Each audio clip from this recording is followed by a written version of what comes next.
Talk Real Estate with Sharon McNamara, sponsored by Boston Connect Real Estate Services. Hi, I'm your host, Sharon McNamara, and you are listening to Talk Real Estate Roundtable. Let me share a little bit about my background before we get started. I am the broker-owner of Boston Connect Real Estate, a boutique firm that is home to over 30 real estate sales and marketing agents who service home buyers and home sellers throughout Boston, the South Shore, the South Coast, and Cape Cod. Our firm takes pride in assisting our clients in the next chapter of their lives by taking a holistic approach to their real estate endeavors. We believe that every move should be a moving experience. Every week, my co-host Melissa Wallace and I will provide you with my team's unique marketing approach to selling homes and share with you our expertise in navigating the home buying process. We value the experience of our agents at Boston Connect Real Estate so much that not only will you hear my perspective on real estate topics, occasionally you will hear the expert thoughts and opinions of our experienced agents at Boston Connect Real Estate. Be a part of our roundtable. If you have any questions during the show, please call 781-837-4900. We'd love to talk real estate. Follow us on Facebook, Instagram, and wherever you like to listen to podcasts at Talk Real Estate Roundtable. If you would like a one-on-one consultation with me and my team to discuss your real estate needs, you can connect with me at bostonconnect.com or 781-826-8000. Now, sit back, relax, take good notes, and let's talk real estate. And good morning to all our South Shore neighbors and beyond. My name is Melissa Wallace, and I am joined live and in studio by the one and only Sharon McNamara. Good morning. Good morning. And you are listening to Talk Real Estate Roundtable. And the two musketeers are here today. Yes, we are. What's a dynamic duo? Dynamic? I like that. That's us, for sure. What's a popular dynamic duo? Oh, geez, I don't even know what's going right there. Yeah. I don't have anything on. I'm sorry. Yeah, we'll have to think. Tim, are you in studio? Yes, I am. Good morning, ladies. Good morning. Well, who do you think, when you think of a dynamic duo, who comes to mind? Bonnie and Clyde.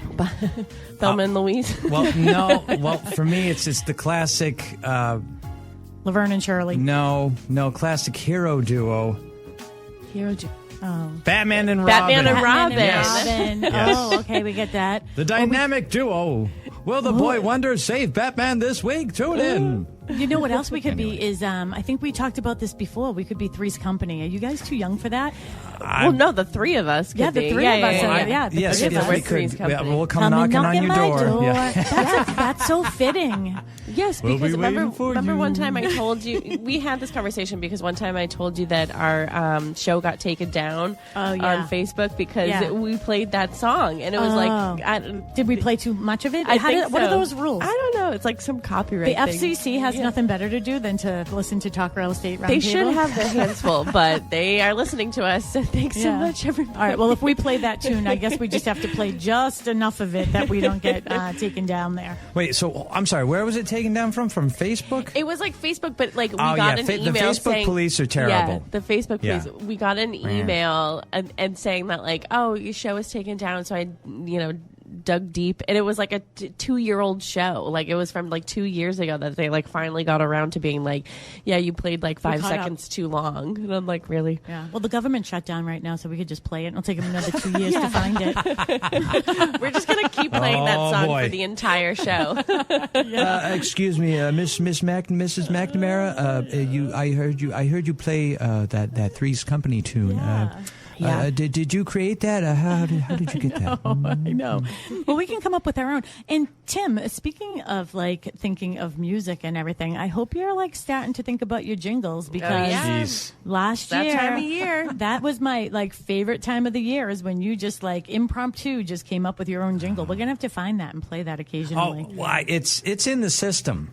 If you really want to hear it, I can pull it up right now. It's in my system too. Yeah. You know, I loved it. Yeah. I absolutely. And loved he it. made a jingle about the shower too. Remember? Well, that is the jingle. Is it the same jingle? Yes. Yeah. This one right here. Yeah. Dashing to the shower, not slipping on the floor, shampooing my hair. Please close the door.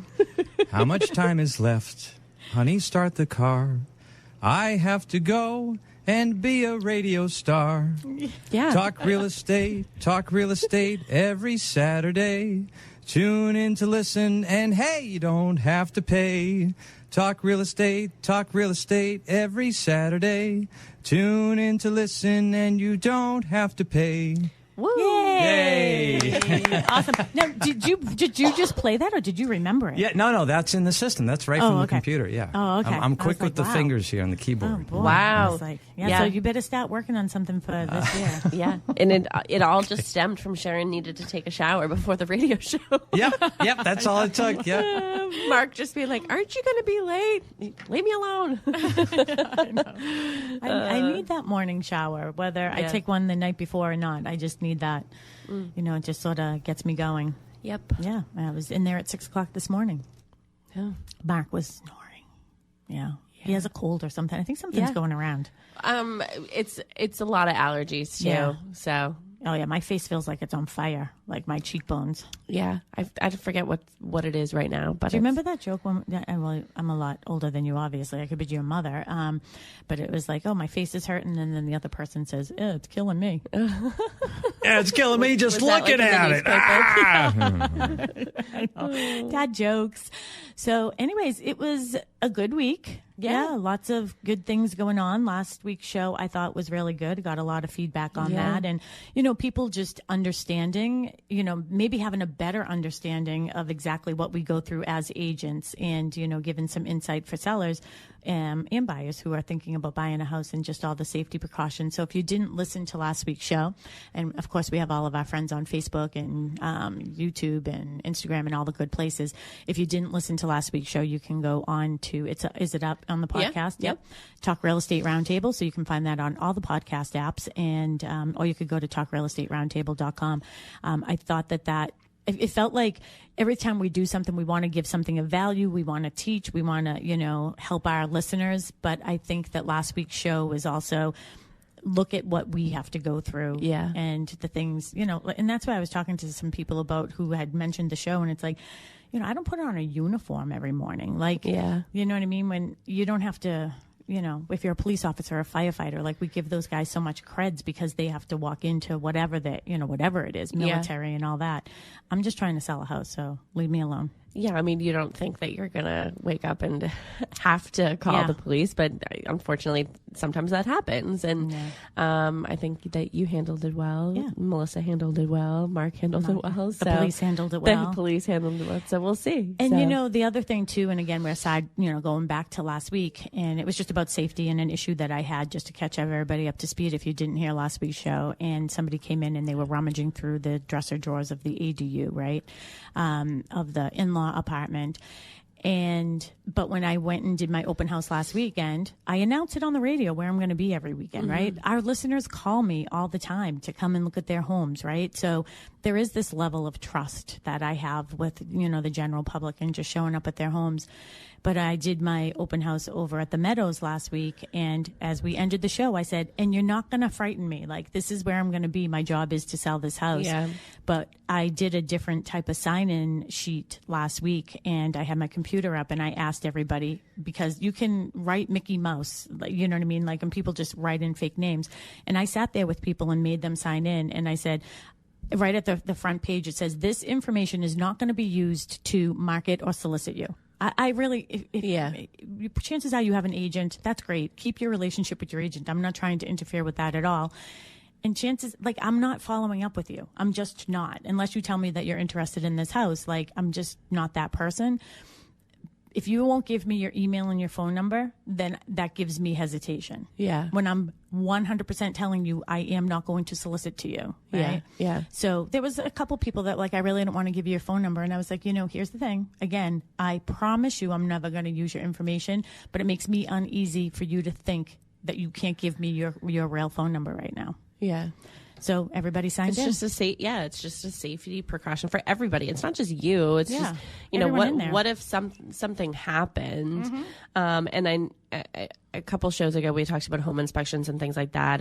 And, I actually thought about this after we did our safety show, is like, it's not just safety of like, oh, is someone acting strange or doing something strange, or also safety is you're going into somebody's home that you're not familiar with. What if you don't know that the deck is falling off that back of the house, or the agent doesn't know that, and you go out there and there's a loose board or there's a loose stone or something and you trip and you fall, and like things like that happen. You're not familiar with, you know, the little lip that goes down into the like a sunken living room or things like that like you just don't see. Like that one time, you know, you just don't see. So it's also safety of you know, if something happened, you want to be able to contact, you know, that person or somebody. And your insurance company. Yeah. So risk and liability. So anyways, I sort of enjoyed last week's show, but like I said, last week's show seemed more about us than it did about, you know, the home buyers and home sellers. And I apologize for that, but yeah.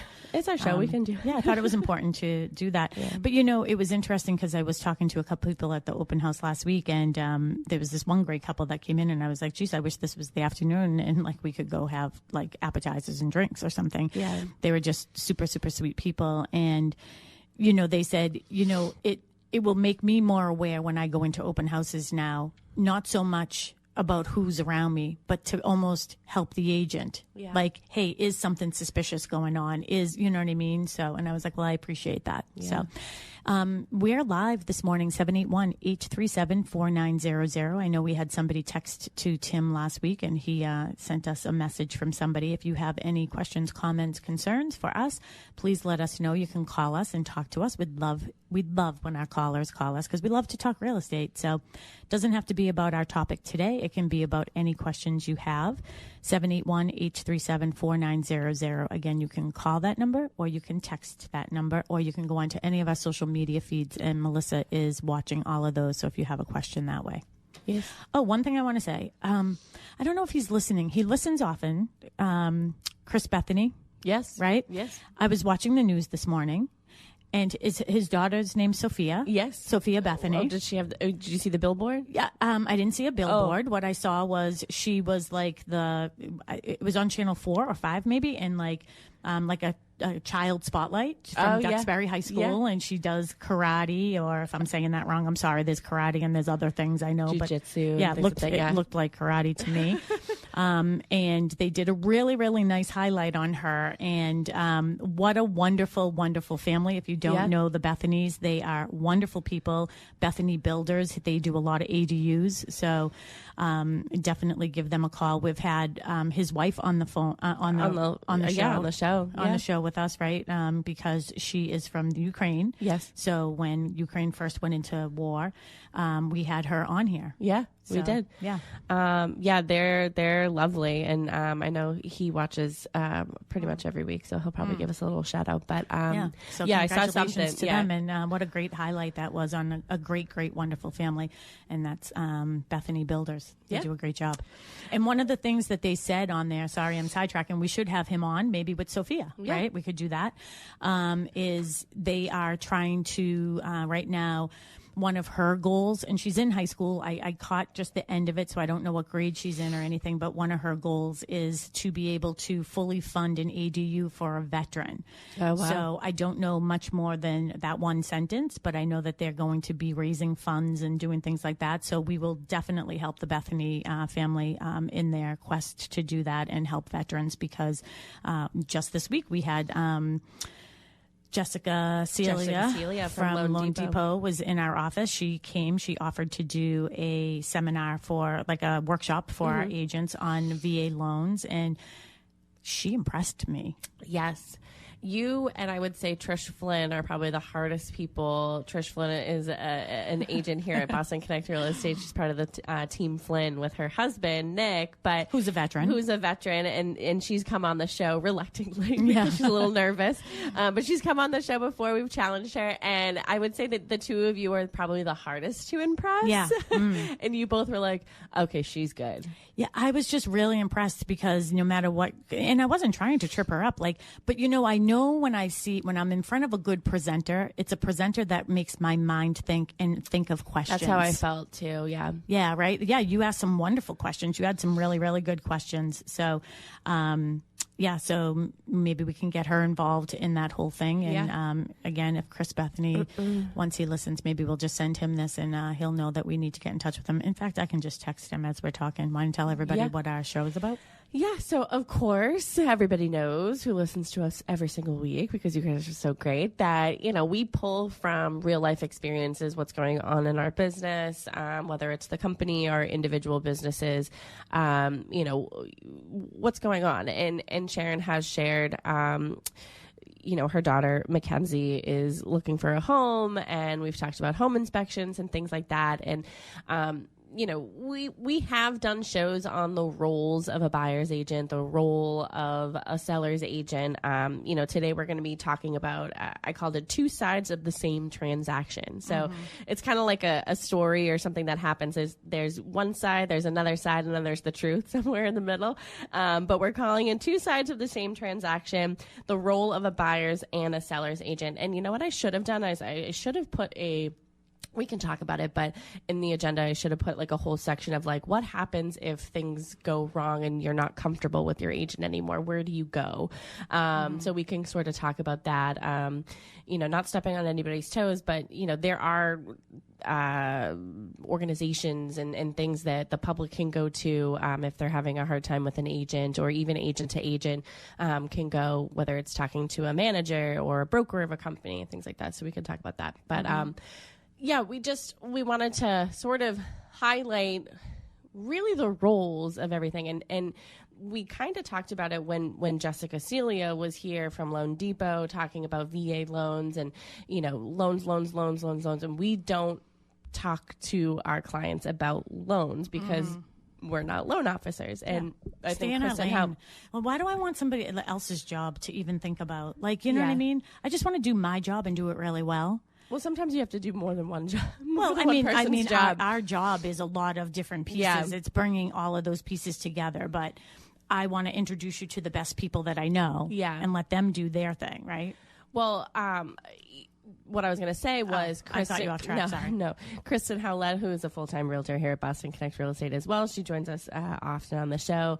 That she said in the class, like, we stay in our lane. Like we know our role. Our role is a buyer's agent. Our role is a listing agent. Our role is not to advise our clients about which loan program is best for them. So we like to know who the experts are where we are not an expert.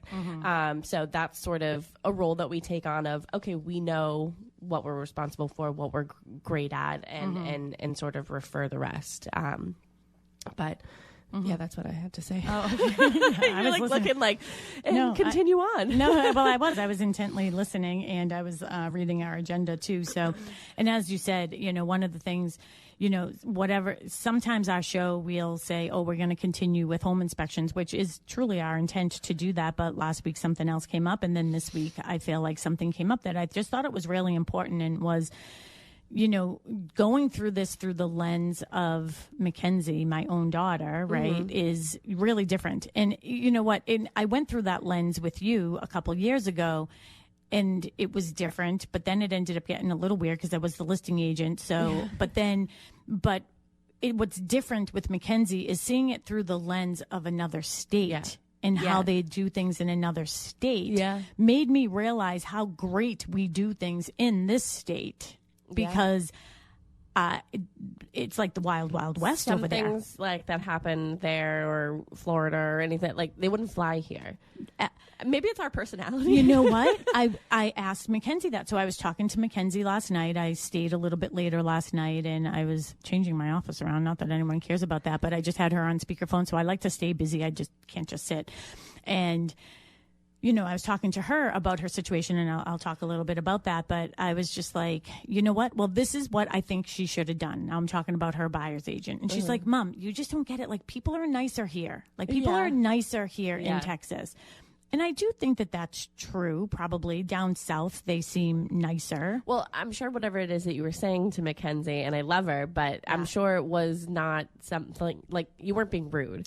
You were probably just saying like, okay, this is how it should have been done. And I guess because it works for you. Exactly. And maybe it came off as being aggressive, or maybe that's just my experience. You know, I'm working with, a couple of different people in different agencies right now. And, I can see, newness in some of them, and trying to like reel it in and like slow it down and explain, no, this is how you should be doing this. Like sending me 15 text messages that I have to scroll through. I'm just not doing. Like, too many things get lost that way. So I think that it made me realize how organized we really are at the end of the day, like crossing our T's and dotting our I's. And, people can say whatever they want about me. Yeah, I am a certain way, but at least it's done my way. Yeah. Right. But it's the legal, and I don't want to say it's illegal, because most certainly I'm not an attorney, but like, I want to be able to back things up, or maybe I've seen so many things go wrong that I can understand what you should have, right? Yeah. So with Mackenzie's situation, one of the things is, well, here, you want to talk about agency a little bit first, and then we can get into some of that stuff? It's already 8:30, well. What? So just buyer agent, in the fiduciary responsibility of a buyer's agent. If you hire a buyer's agent and there's this mandatory form that you are, as an agent, required to show to your client, explain to your client or potential client, because at this point they're not your client, and it's a form that you check off. Either you're a buyer's agent, a seller's agent, a facilitator. It just depends on what your role is going to be. And a buyer's agent, if you're checking that off and you're being hired, or you're hiring a buyer's agent, their fiduciary responsibility is to you. They might have other clients that their fiduciary responsibilities to them. That's totally fine. The only time that comes a little sticky is if they're, they have multiple clients going for the same property. But there's ways around that. Here at Boston Connect Real Estate, we all sort of work together. So, there's been times where agents have called you and say, hey, I have 2 clients that are interested in the same property. Could you write up an offer for one of them? So there's things like that. And Sharon can do that because she's the broker of the company. But, and the same with a listing agent. So the listing agent, if you hire a listing agent and you check that box, and, your fiduciary responsibility is to your seller. And solely to your seller. So not to your seller. Everybody that works at Boston Connect is that. And, the best way when I'm explaining this, and again, if you are thinking about putting your house on the market, or if you are, thinking about buying a home, the first thing really does come as a buyer. There's a buyer consultation, the buyer's agent. We see our agents. That's the coming and goings of our office all day long, is our agents sitting down, whether over Zoom or in the conference room, going through the buying process with them and explaining what agency is, and bringing out that agency disclosure form, which is a state mandated form. It's a disclosure. It's not a contract. Every time I go to a house, the first thing I have to do when I meet somebody is, this is an agency disclosure. It is not a contract. In fact, at the end of this, you don't even have to sign it. So I just want you to, calm down. Like, you know what I mean? People are like, I'm not signing anything. No, you don't have to. But I, under the obligations of my state license as a broker, I have to explain it to you.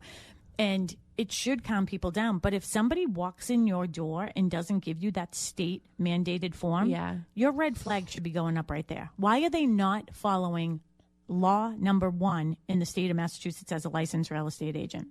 Well, what's your next thing that you say? Anything that you say that is personal, confidential, financial stays between us. So if you're not having that conversation with somebody that walks through the door that you're interviewing, they could turn around and say whatever it is that you've said. Yeah, if you list your house with somebody else, and that's a really good example is, I go into somebody's house and I say, anything that we talk about that's personal, confidential, or financial will always stay with me. And if you choose another agent, I 100% respect that decision, because you have to choose who's best for you.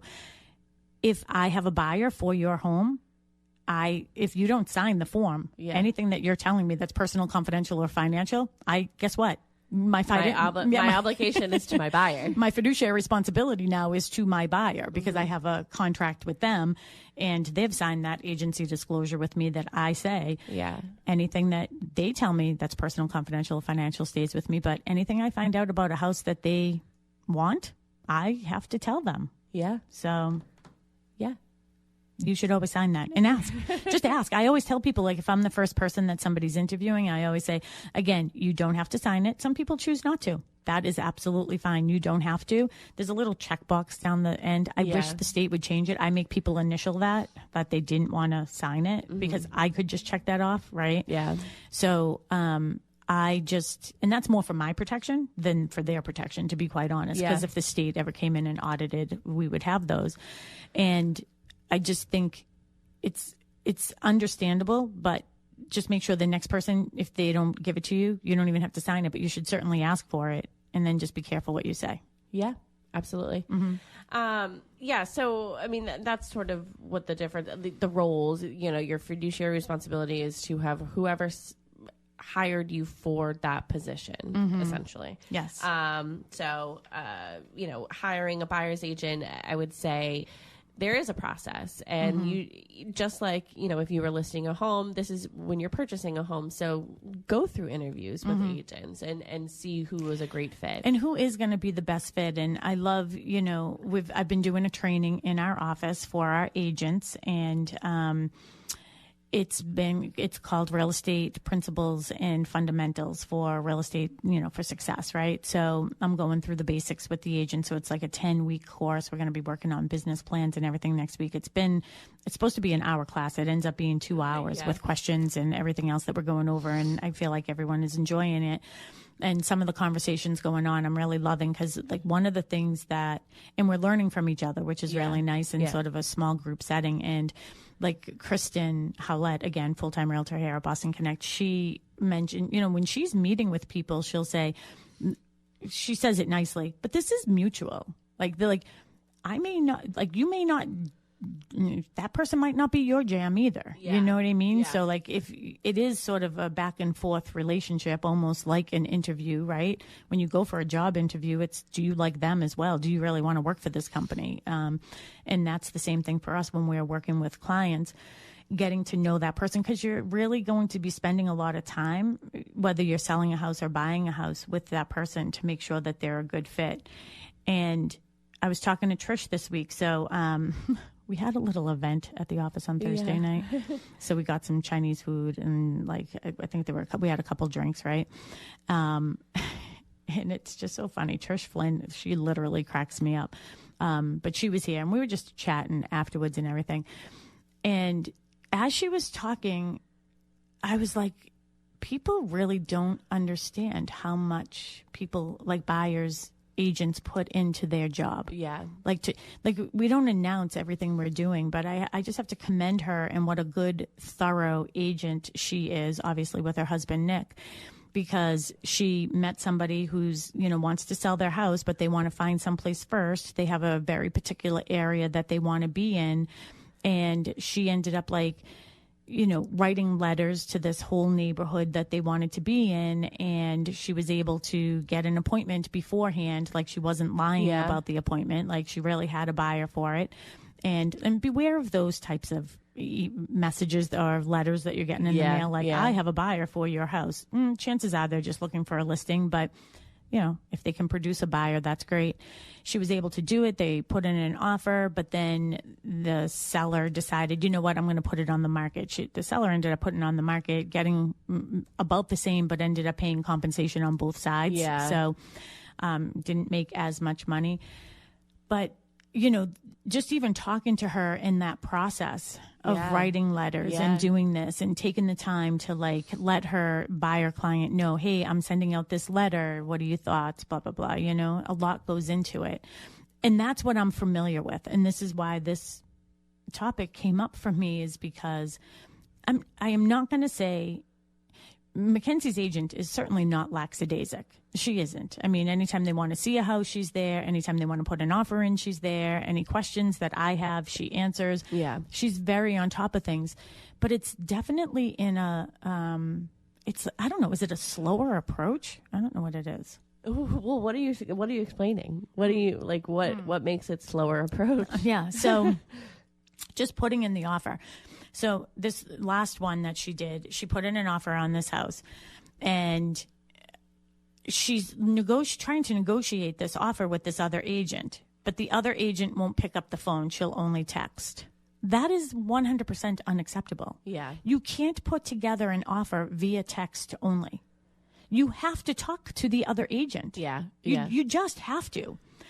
So I didn't know, like maybe there's a little bit of a language barrier. The other agent maybe feels more comfortable with a text, but like, could you start maybe doing email? So like there's a full email chain. I mean, text messages they're this long, you know what I mean? Yeah. So it's like, what am I reading? What is this? What are you asking for? Like, I don't even know what you're asking for. And I'm the one to tell you what to ask for. Like, it's all getting lost. And then the approach of going back and forth. And I actually said at one point, do you think it's better for you to just reach out to the manager and just tell the manager, like, I really am trying to get, and this is what I mean, like her agent is good. She is trying to reach out to this other agent and she's just not answering.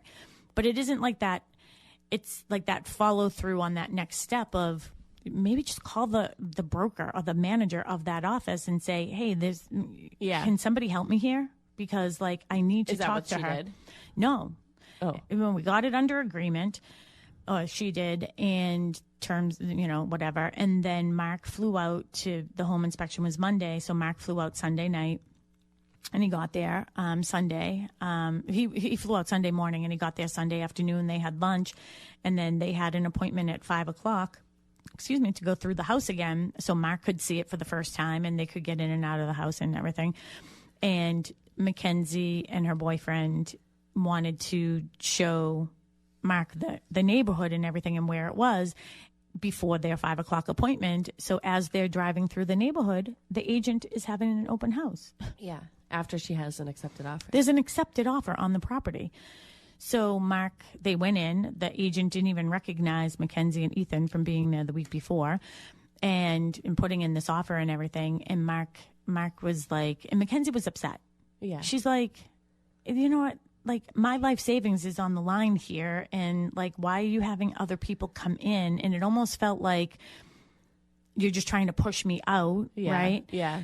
So Mark said, "Oh, do you have any offers on this house?" Well, obviously, Mark knows. This woman doesn't know who he is. Yeah. And is it deceitful? No, he was being a dad. He wasn't being a real estate agent. Yeah. Right? So, and she's like, "Oh, yeah, you can put in an offer on this house if you want to." And Mark's like, "Do you have any offers on this house?" And she's like, "Well, we have one offer, but you can put an offer in if you want. Like, I can get you this house. I can get you this house. I can get you this house." Like, kept on saying it to Mark. Now, Mackenzie's hearing it. She's really upset. Like, she's just like, I can't even believe that this is happening. Now, the thing that's bothersome about that is when you're negotiating with people and when you're doing it for as long as I have, and I'm talking to people on the phone, I call BS as soon as I hear it. Like, I can hear BS in people's tone, right? So this agent, Mackenzie's initial offer was one price, and the listing agent came back and said, "Oh, well, my client wants this amount." Now maybe they had an understanding like, "Hey, you can make decisions for me up until this amount," or something like that. But like the conversations, the timeline of the conversations, it was very clear that the listing agent wasn't going back to the seller. Yeah. And this was one of the reasons why I wanted to have this show. That's the conversation I want to have. Your agent has to know their role and what they're responsible for, and they cannot make decisions for you. Even if a client says to me, "Sharon, I give you permission. My house is on the market for $600. I give you permission to look at offers up to this amount, $550. Let's just say I'm making up some stuff. I'm still not going to do that. Yeah. I'm still, if I get an offer for $550, guess what? I'm still calling you. I know you told me I could make that decision for you. No, I don't want to. You have to. So this agent to get Mackenzie to come up on her offer said, "We have two other offers on the table. We like your offer the best because of the terms and conditions," but didn't really use those words, "but we want more money." So Mackenzie felt obligated to go up. She didn't go up to the full amount that they asked for. She went up a few more thousand, and she got the offer. But now Mackenzie's father is at the open house, and we had one offer. And he's like, "So is it an accepted offer?" She's like, "Yeah, but we want backups." Yeah. Well, 2 days ago, you told us that you had two other offers on the table. Yeah. So you lied. Yeah. You cannot lie to get a buyer to increase their price. Yeah, you just can't. No. That's it. That's Show's it. over. Show's over. Goodbye. I just dropped the mic. No, you can't. You cannot be deceitful. Whether you're a buyer's agent, a seller's agent, a seller, or a buyer, you can't be deceitful because that will come out and it will come to light. Didn't that girl's parents tell her, you always get caught when you lie?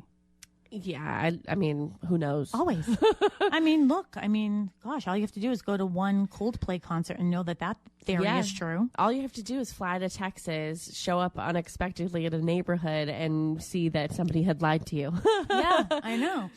So, and then that was like the first part of it. So, and then, Mackenzie's agent got there at 5:00 for their appointment, and she could see how upset Mackenzie was. And she's doing a really good job trying to control the emotions of a first-time home buyer.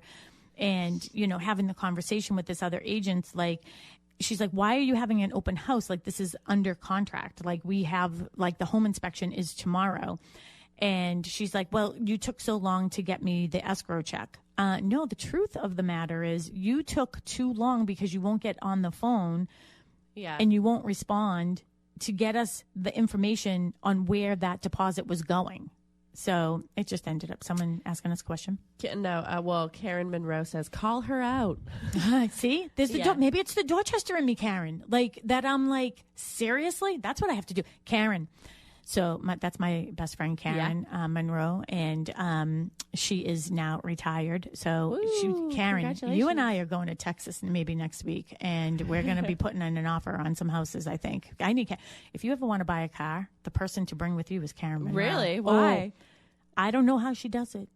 I don't. Every time Kim, I'm going to be calling you in a couple of years when I'm ready to upgrade. Mary should maybe give her a call because every time Kim buys a car, she doesn't bring her husband Roy. She brings Karen. Oh, Karen. Yeah, clear your calendar. I'm thinking maybe 2-3 years. She is a very good negotiator. That's so funny. Yeah. But and Karen, I'm actually very, very serious. So I might be giving you a buzz about us going to. I think that's a great idea. Yeah, but this is the thing is the reason for this conversation and this topic is it is about agency. Like, what is the buyer's agent's role and what is the seller's agent's role?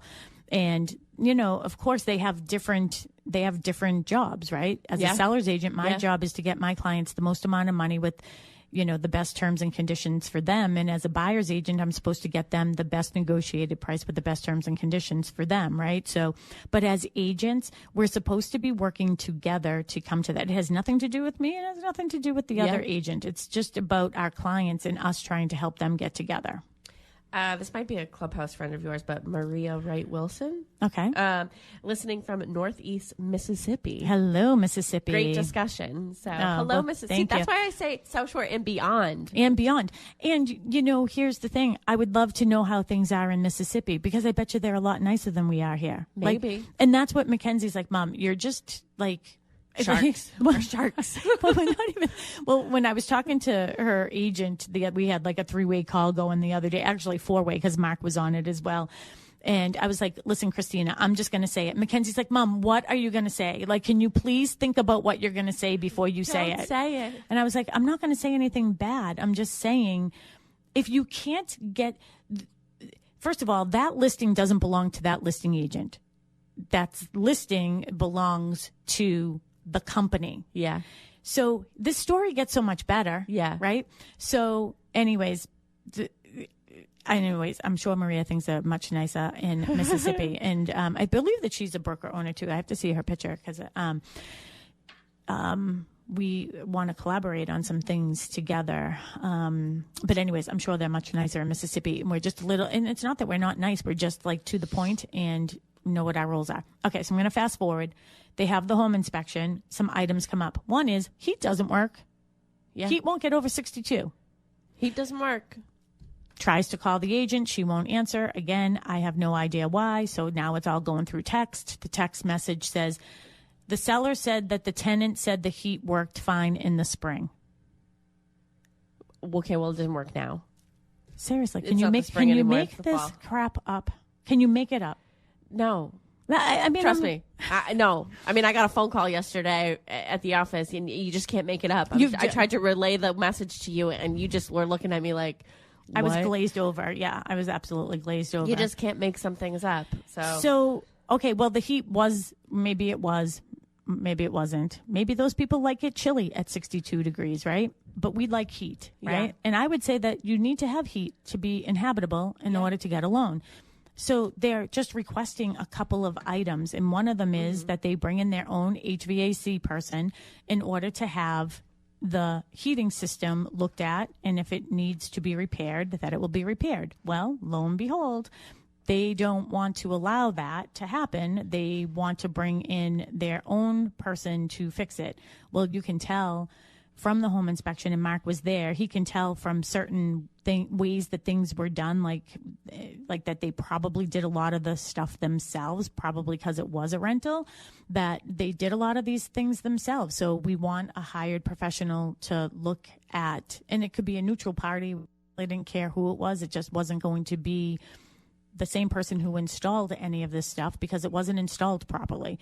And they were refusing that. And at the same time of them refusing that, Mackenzie's timeline to have the home inspection and like to either get out of the contract or not was ticking. Time was ticking. She literally had 42 minutes left to make a decision. And I was like, Mackenzie, no. I was like, absolutely not. You're not buying a house with no heat, like the heat not where the furnace isn't working. And the AC unit that's on the second floor is not installed properly. There's no intake vent, right, for air. So it's like overworking and the things are wrong, right? Yeah. You're not. You're not on DSW's website where the coupon is about to expire in about 5 minutes, and you have to decide if you're going to buy a pair of shoes that you can return if you don't like. Exactly. Exactly. I always feel under the gun, like, oh my gosh, I have to make a decision in 5 minutes if I want to buy this thing online. I'm like, wait a minute. Yeah. I can return it. It's fine. But a house. Yeah. And that's the thing is, okay, now this agent who has been taking all this time is slowing it down, right? Like, she's like, well, no, she was like sticking to her guns. Nope. The seller is saying this. There is no way that the seller is saying this. The seller wants to sell the house. Have you seen the market in Texas? The house has been on the market for 60 days. You know, well, when I had why the do you discussion, think? When I had the discussion with Mark when he came back, I was like, it seems like there's a lot of inventory. And he's like, yeah. And I'm like, okay, so good for Mackenzie because on to the next. But even when you and I were looking at like different price points and things like that, of like, I just felt like there was a lot more on the market than here. There is. But Maria did respond. She goes, we are nice, ... until someone messes with our clients or our daughters. Yes, broker owner. Yes. And that's the thing. See, like, and that's why, like, if Mackenzie was moving to Mississippi, then I would call her to, because there is this level of being nice, but don't let your kindness be taken as weakness. And that is exactly what's happening in this situation. This other agent is ruthless. Yeah. And maybe she's not familiar. That's why I want to get my claws into her. And I said, am I going to have to get my Texas real estate license? Like, how long does that take? Like, I really want to do it. I think longer than Massachusetts. It is a lot longer than Massachusetts, but I still think I could do it. I mean, how different could it be? They don't have basements. It's one less chapter I have to worry about, right? So I'm going to fast forward because I don't even know if you know this part of the story. So this agent is given 42 minutes left, right, to make this big decision, right, of like, do you buy the house?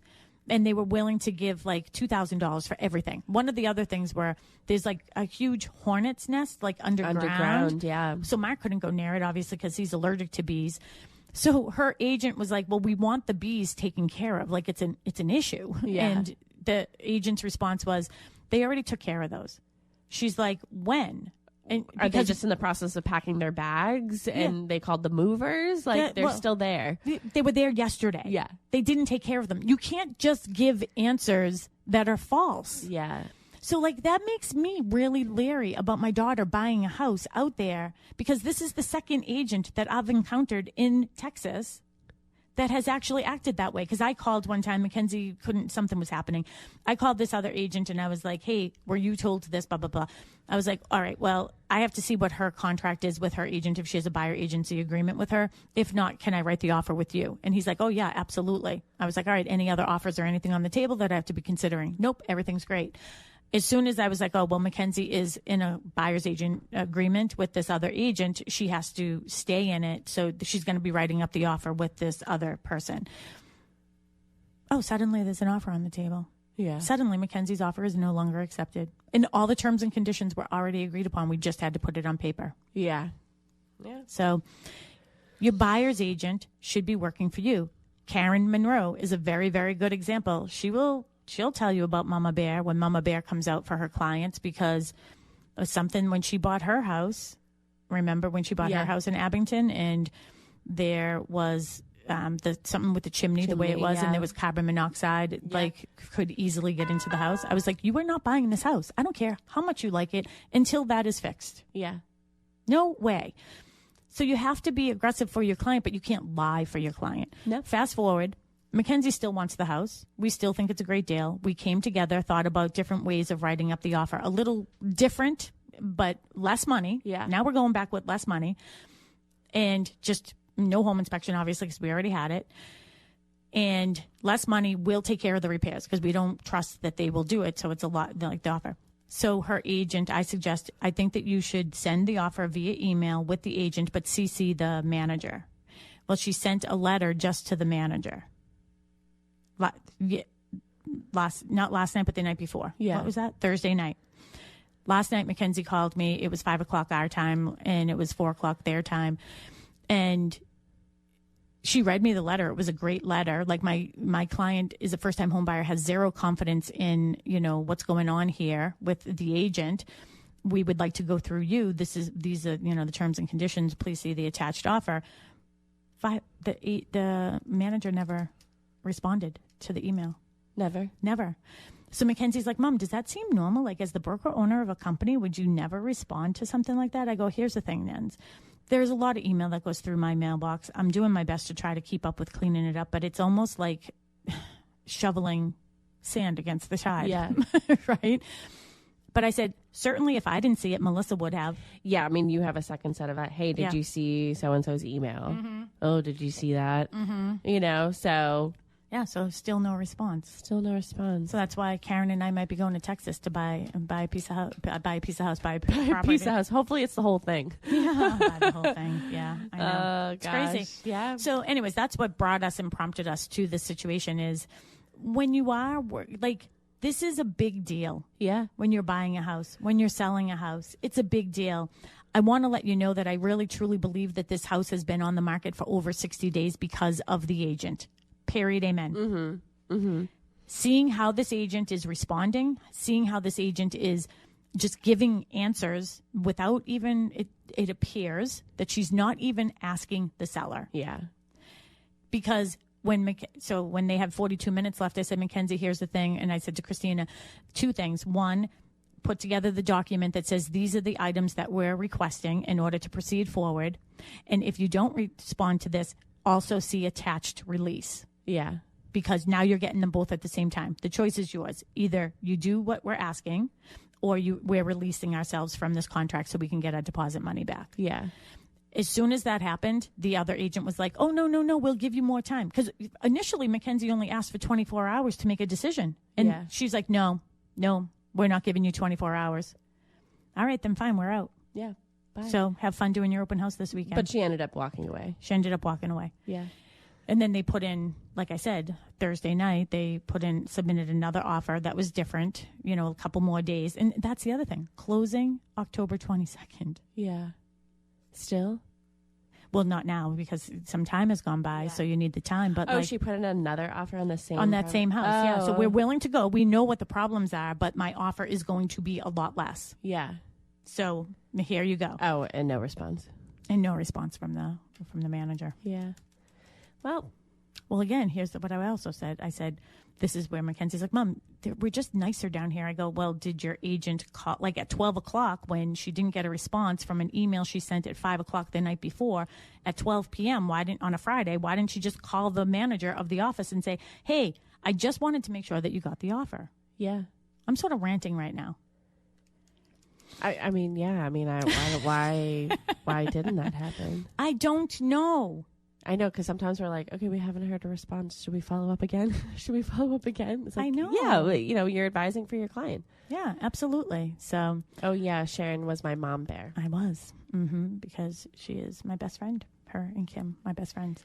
Okay, we're the 3 best friends that anyone could have. You know that song? No. Oh, okay, whatever. Oh, maybe Karen. You're the 3 Musketeers. Yes. So, we only have about 5 minutes left. Yeah, I know. So I guess, just to highlight what today is, I mean, we've talked about agency so many times in our office, and, buyer agency, the buyer, if you are buying a home, you deserve to have somebody who is working for you. That's what they get paid for. You want to see a home, they should be there. Here's the other thing. Many a times I've had situations where offers are being put in on properties where the agent hasn't even seen the house. Yeah. Like, if you can't make it as the buyer's agent because you're doing your own open house, guess what? Yeah. You pick up the phone and you say, hey, Sally, I'm really sorry that I can't make it to the open house today because I'm doing my own, but my client will be stopping by. Are you okay with that? Great. Is there anything in particular you'd like to tell me about the house? Okay, great. I'll make sure to relay that to my buyer. And if they said no, that would be wild. It's like you're having an open house. I know. But we do, Jennifer Goodman, is she someone? Oh, yes. Yeah, I so love Jennifer Living in Goodman. Austin Realtor says that agent lying about multiple offers would get a call to the broker in a heartbeat. Hosting the open house without informing people that the house was already under contract. Big no-no. Yeah, so Jennifer is great, by the way, and if Mackenzie was living in her area, then I would have asked Jennifer to represent my daughter because I know that she would be in good hands. Yeah, I agree. And Jennifer, I had said this again. She's one of my friends from Clubhouse as well. And I said this, why do things seem just different in Dallas? Yeah. I will say that there are a couple of scenarios that happen where open houses do occur when there is an accepted offer. So there might be a term in the offer where there's, a 48-hour kickout clause or something where they are looking for another buyer that doesn't have maybe a home sale contingency or something. Also, if say the seller accepted an offer on Friday at 6 o'clock at night, but the open house was Saturday at 10 o'clock in the morning. Sometimes that's too tight of a turn. And it's already out there. Too tight of a turnaround. But as long as you're honest with people walking through the door of being like, hey, I just want to let you know we didn't accept an offer late last night, but here's the reason, and we are going to continue. You on always with the have to be honest. Yeah, I mean, even with my house on the Meadows, like we had verbally accepted an offer. I didn't have everything in hand. I didn't have the check in hand, and it was people were calling me, asking me, agents were calling. I was like, I just want to let you know, we have a verbally accepted offer, but they are going to have an inspection, blah, blah, blah. If you'd like to still see it, you can. But if you want me to get in touch with you afterwards, we can do that. But, now I'm thinking I should actually, because Jennifer, Texas is a big state, but if you're licensed in Texas, you can probably put an offer in on Dallas. I should just call Jennifer and ask her to write that offer for me, for Mackenzie, but write it through me. As my name, as if I was the buyer. Maybe I buy it and then let Mackenzie buy it from me. Maybe. That's how I lost out on some things when I was buying. But I don't want Mackenzie to, her agent has done a good job, so I certainly don't want to just push her aside for nothing. So you know what I mean, and not let her get paid something. She should get compensated, certainly. Yeah. One of the other things, and we only have 2 minutes left, but I also want to make it sure everybody, as a reminder, October 15th is coming up. That is next Wednesday. That is when the new home inspection law comes into effect in Massachusetts. So again, this is a law. This isn't one of NAR's regulations because you're part of their association. So those things I tend not to worry about as much, but anything that is a state law and a requirement, of course, we are abiding by. Yeah. So that starts next week. Open houses, you can go to our... Yeah, you can follow us on social media, Boston Connect Real Estate on Instagram and on Facebook. You can go to bostonconnect.com to find all of our contact information. Any past shows you want to listen to, talkrealestateroundtable.com or Talk Real Estate Roundtable in your podcast app. And we'll be back next Saturday. Yes, we will. Have a great weekend, everybody. Bye, everybody.